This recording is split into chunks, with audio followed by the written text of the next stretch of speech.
नमस्कार मित्रांनो, कोण गेले बिग बॉस मराठीच्या घराबाहेर? आतापर्यंत तुम्हाला कळालंच असेल की कोण गेले घराबाहेर, कारण त्या सदस्याची चर्चा सध्या सोशल मीडियावर मोठ्या प्रमाणात रंगली. कोण गेले हे मी सांगतो जे अगोदर जे काही वोटिंग ट्रेंड आले होते त्यावर सध्या थोडीशी नजर टाकूया. हे जे काही वोटिंग पोल आहेत ना, हे मी 3 स्टेजमध्ये डिव्हाईड करतो. पहिला स्तर आहे तो म्हणजे टॉपचा स्तर, ज्याच्यामध्ये तन्वी कोलते आणि अनुश्री माने यांना टॉपची वोटिंग झाली होती. तन्वी कोलतेने तर जवळपास 40% वोटिंग घेतली होती. 17-18% वोटिंग ही अनुश्रीला झाली होती. तर या दोघींनाही टॉपची वोटिंग झाली होती. मिडलला होते ते म्हणजे दीपाली सय्यद आणि प्राजक्ता शुक्रे यांना बऱ्यापैकी मिडलमध्ये वोटिंग झाली होती आणि बॉटमला होत्या त्या म्हणजे आताच वाईल्ड कार्ड म्हणून बिग बॉसच्या घरामध्ये प्रवेश घेतलेल्या रेवा कौरसे आणि संकेत पाठक यांना थोडीशी कमी वोटिंग झाली होती. कमी वोटिंग का झाली होती? तर हे वाईल्ड कार्ड म्हणून आलेत आणि काय ना की लगेच त्यांची फॅन फॉलोइंग एवढी होणार नाही. पण बऱ्यापैकी या दोघांनी गेम खेळला होता. आता याच्यापैकी कोण घराबाहेर जाणार? मित्रांनो, हे जे काही टॉपचे वोटिंग घेणार आहेत तन्वी कोलते आणि अनुश्री माने यांना लगेच काढणार नाही, कारण त्या बऱ्यापैकी गेम खेळत आहेत. आता मिडलला सांगायचं झालं तर दीपाली सय्यद आणि प्राजक्ता शुक्रे यांचा तळ्यात मळ्यातला गेम सध्या सुरू आहे, परंतु लोकांची चांगली पसंती मिळताना दिसते. आता हे जे काही 2 वाईल्ड कार्ड सदस्य आहेत जे बॉटमला आहे, त्याच्यामध्ये रेवाचं सांगायचं झालं तर टास्कमध्ये जबरदस्ती खेळली, भिडली ती. बाकी इतर घरातले वावर सांगायचं झालं तर चांगले चांगले कपडे घालून इकडून तिकडून मुरडायचं, असं तिचा एक गेम सुरू आहे. आणि रेवावरती दोघं तिघं चांगलेच लठ्ठू सुद्धा झालेले आहेत. जे रेवा बिग बॉसच्या घरामध्ये सध्या तरी खेळताना दिसते. संकेतचं सांगायचं झालं तर संकेत हा टास्कमध्ये जबरदस्त भिडतोय, नडतोय, असं एकंदरीत पाहायला मिळतंय. त्यामुळे दोघांना लगेच काढणार नाही.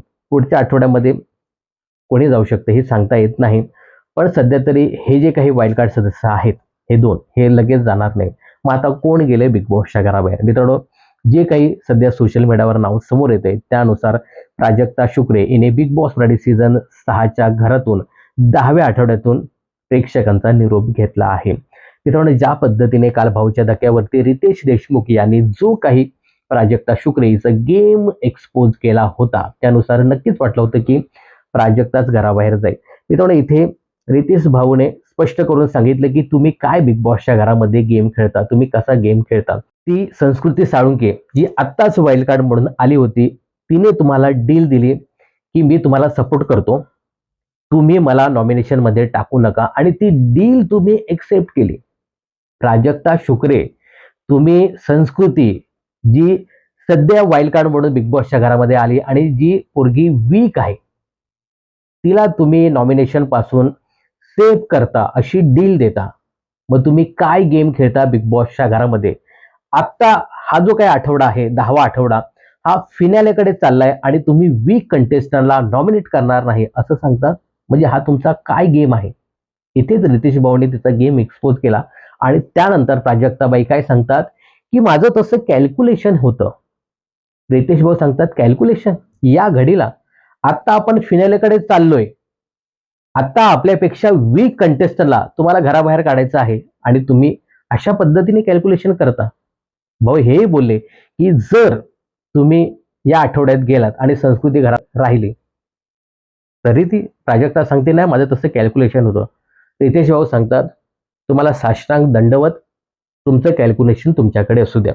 दुसरा मुद्दा रितेश भाऊने इथे काढला की तुम्ही खरंच बिग बॉसच्या घरामध्ये गेम खेळता, तुम्ही सगळ्या प्लॅनिंगमध्ये असता.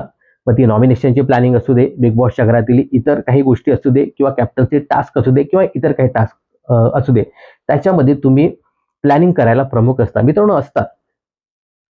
प्राजक्ता ताई प्रत्येक प्लॅनिंग मध्ये असतात.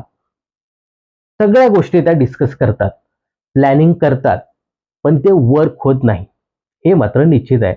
रितेश भाऊ हेही बोलले की तुम्ही कॅप्टन्सीचं प्लॅनिंग करता, व्यवस्थित प्लॅनिंग करता, पण तुम्ही अजूनपर्यंत कॅप्टन झाला नाही. असं कसं काय? मित्रांनो, हे तुम्हाला मी स्पष्ट करून सांगतो. प्राजक्ता प्लॅनिंग करते, खूप प्लॅनिंग करते.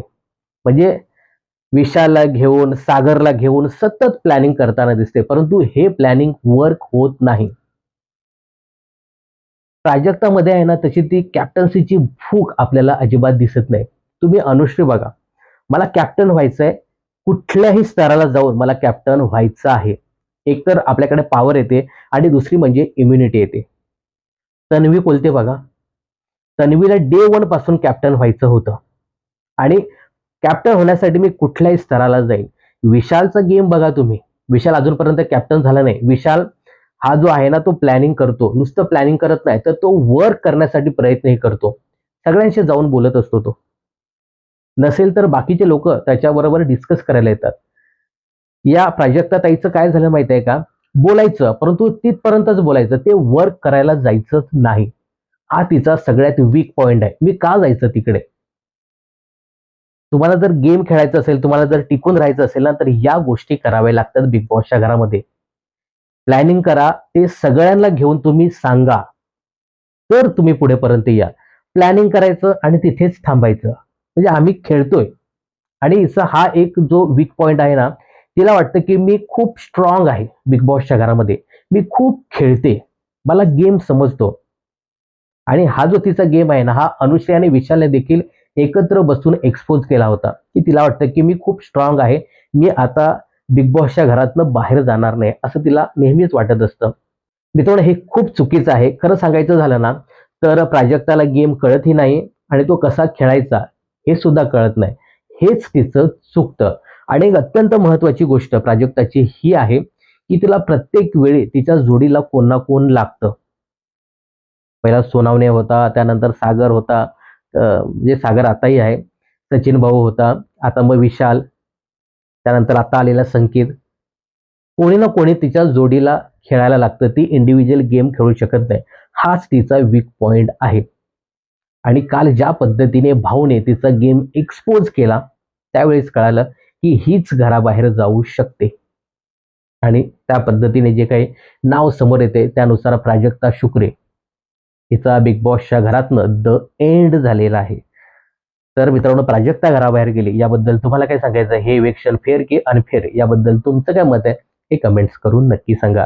आणि बऱ्याच लोकांना वाटत होतं की बस झालं, प्राजक्ताला तुम्ही का, कशासाठी आणि किती वेळ बिग बॉसच्या घरामध्ये ठेवताय? तर कदाचित ऐकलं आणि तिला घरचा रस्ता दाखवला आहे. तर प्राजक्ताच्या इलेक्शन बद्दल तुम्हाला काय सांगायचं हे कमेंट्स करून नक्की सांगा. बिग बॉस आणि मनोरंजन क्षेत्रातील अशाच फिल्मी अपडेट जाणून घेण्यासाठी चॅनल जर सबस्क्राईब केलं नसेल जरूर करा.